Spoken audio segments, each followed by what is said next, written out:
Hey everybody, what is going on today? We're back in the bush. Fall is coming. We're doing some end of season chores, I guess you'd call it.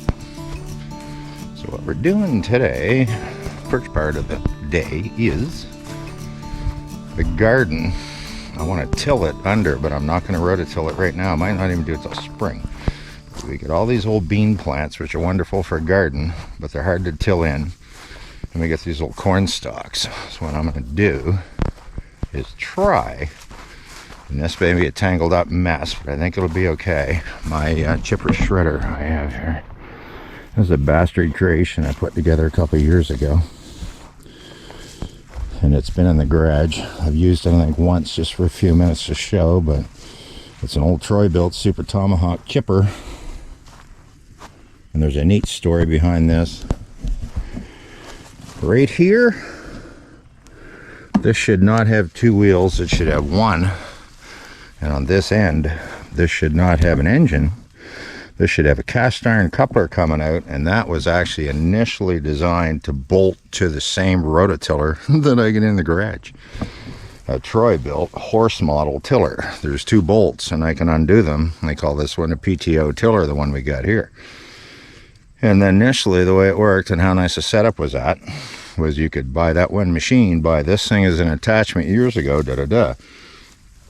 What happened is I got this from a buddy of mine a couple years ago, and it's kind of funny, and not haha funny, but somebody owned this, and it had already been modified, so they had an engine on it, but the way they had it done, it was really half-assed and it didn't work. And there was no engine on it when I got it. There was just a plate where they had it, and it was on the other side, or actually on the end here. No, it was up high. There was a plate up high here. I dropped the engine down, put a belt drive with an idler pulley and all that on it. It actually works really good. And I haven't used this thing that much. And all I did, this is real hillbilly basic engineering. You got an idler arm right here with a rubber strap, and you pull this rubber strap up. There's a series of holes here. And this gives you more or less tension when you run it. So, on the belt. It's an engine a buddy of mine gave me, a little 6.5 horse Princess Auto engine. Virtually almost the identical engines one on our digger. But anyway, what she's doing is pulling up all the bean stalks. Quite a mess in here. And all the corn stalks. And it's funny that we have one ear of corn in here. And I guess it's... You might as well, she's going to pick it. This should be a ceremony because we have one ear of friggin' corn. And I bet you it's probably full of worms. We did have two. We had two. Something ate that one. Do you want to do the other? Go right ahead. Flying corn. There you go. Look at that. Now let's check the corn and see what it looks like, guys. It's probably full of worms. It always is. It's not. It's in the, oh my God, it's not. It's not mature though, but look at that. Wow. Beautiful. Look at that. One nice cob of corn. Beautiful. Put it in stir fry tomorrow night. Put it in the stir fry tomorrow night we're going to make. Isn't that cool? That's freaking cool. Just a nice sized cob of corn. So immature, it wasn't even ready. But anyway, we're going to fire this thing up and see what it works like. Anybody that's ever run a chipper, these are one of the nastiest machines you'll ever operate. I have ear protection in right now, and I have safety glasses, and she's got a full face shield she's going to wear here in a minute. When you pulverize everything, you're quite a beast, and that's what these things do. So let's see if she runs.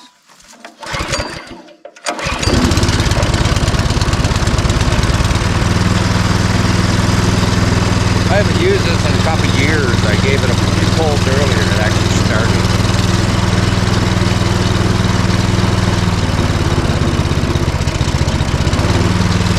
We'll let it run a minute and warm up.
red beast ever makes short work. This is everything of the garden right here. This is it. All we get left. Not even a real big pile.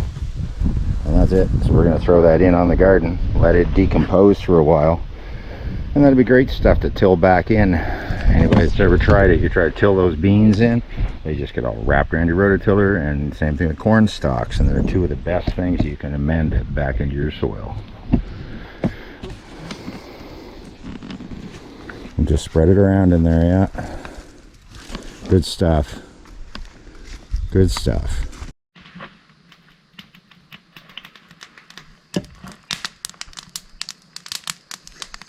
That's why they call me Sparky. Ooh, right in the face. Well, guess what? We're lucky. Today they took the campfire ban off.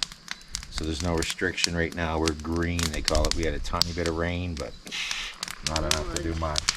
So we're just slowly burning some of the crap from in the woods in there. No. Sitting back having a fire. We never get out camping this week either. I'd hope to, and we haven't been camping in a couple weeks. I'm starting to. Ugh. They still call it camping here at the camp. Sorry. I have to pack food, I have to pack clothes, and I can't do laundry here. So it's camping. Can't do laundry at the house right now. What's the difference? That's true. But I'm just saying, we're camping there too. What a mess, what a mess, what a mess. But yeah, the ironic part too, I got that digger sitting over here. I'm gonna have to dig all that trench by hand at home to run new water pipe to a well if we get a well. we have to get it. 45 feet long, 3 feet deep. At least it's clay soil, so it shouldn't be too bad. It's gonna be a bunch of tree roots, but you gotta be down 3 feet below the frost level, right? Any words of wisdom, Nugget? No. No. No. Don't drink the water. No. She's a little brown and rusty. She's a little brown and rusty, the water at the house. Like I say, we've had it shut down now for almost a month. We haven't used any water of the well, so. It's getting old really fast. Yeah. And it's getting cold really fast, and that's a big issue, so.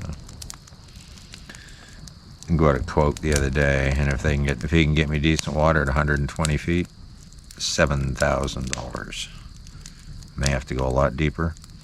Be nice to see water at 80 feet, but and it doesn't matter, I guess, in the area. It doesn't matter the house next door how deep it is, because he said you can drill here, drill there, and it's 2 different depths. So hoping for 120 feet or less. What a crapshoot, eh? And they can't even guarantee water. You could end up owing a pile of money when he's done. Stay tuned on that one. Kicking back here, evening's moving on, hanging out with a Nugget. Still got the fire going. It's lovely. Just a lovely, lovely fire. Haven't been able to have one in a while. Zero rain in the forecast right now. We are in a bad situation right now. We're just lucky. There's enough over there in the brook that we can haul it home and do what we got to do with it, but that's coming to an end pretty soon. I'm running out of time because it's going to get cold and it's hard to bury a water line in a new well when the ground's froze. So I messaged a man about delivering water. To deliver 1,000 liters? 1,000 liters. Of water to the house. Yeah. It was almost $300. Yeah, $285 or something to fill a 1,000-liter tote. Can you imagine? So it was a little ridiculous. Yeah, so we could haul it from here for a little bit, but again, we're running out of time real quick. So our neighbors have been lovely. They've all offered us their hose. Yep. Yeah, gotta love it when everybody offers you the hose. Good neighbors. It does. Boom! Another weekend gone. Just like that. Didn't even turn the camera on yesterday. Just felt exhausted and just kicked back. Didn't do hardly anything at all. A couple little things. Got my brush saw all sharpened up. Chainsaw all sharpened up. Taking them home. We get home this afternoon. I hit the brush saw and work away at that road going into where potentially we're going to drill a well. And then call a couple more people once it's open and they can see the actual situation, get a couple more quotes on it. We already got one and it's pretty scary. So, 0 this morning, 32 degrees. So time's kicking me right in the ass here. I got to get this done, right? And there's no rain in the forecast. We're just right stuck in a drought. We've been 2 months now, probably 10 weeks, I think. We haven't had 2 inches of rain. So you can imagine. And it's working out, hauling it from the brook right now, but that's going to come to an end pretty soon. And it kind of sucks when you're dealing with water when it's below freezing. So, because everything's going to start freezing up soon, running out of time. But I got to go home and do that, get that cleaned up, make a clear path coming in. I could start digging a trench, but I don't want to really until I know it's going to be a go and it can be done for sure. You know, it's clay soil, so hopefully it'll be easy digging. 3 feet's the hard part, getting down past the frost line. That's about what we got to get around here, I think. Just be safe so it doesn't freeze up in the winter. So. And it's a shame. I'd take the digger home, but 2 reasons. I'm not even going to bother. Number one, I don't need a 12-inch wide trench to put a water line through. I got to move a lot of soil for that, make a hell of a mess of our lawn. And I just don't want to have to drag it there, you know. Tow it out of here. I'd rather keep it over here in the country. So I'll do it by hand. Could use the exercise. Anyway, almost time to pack up and get out of here, I guess. Go home and work. And undercoat my truck. I bought some fluid film black, it's called, real good product, and I get an undercoating gun. It should be sitting on the steps. Hopefully somebody can take it when I get home. Amazon stuff, gonna put a good undercoating under the cab of that. I just got an MVI done on it. Good for 2 years. That was a pain in the ass. We're not gonna go there. But anyway, I just got done putting a pile of money into that thing too. So, but it's good to go for at least 2 years. Good truck, good truck. But I just took it to the wrong guy to get an MVI. But anyway, this afternoon. Good time of year to sell snowmobile. I may go on the chop block here real soon. That would help fund part of the hole. So, in the ground. Anyways, guys, live simply, remain grateful. And sorry we didn't really do a whole lot this week. Got a little bit of stuff chipped out front and stuff. But had a little fire, so enjoyed ourselves. Didn't even light it yesterday. It was a bit windy and we couldn't light it till 8 o'clock at night, so we didn't bother. So anyways, live simply, remain grateful, and we'll talk to you very soon.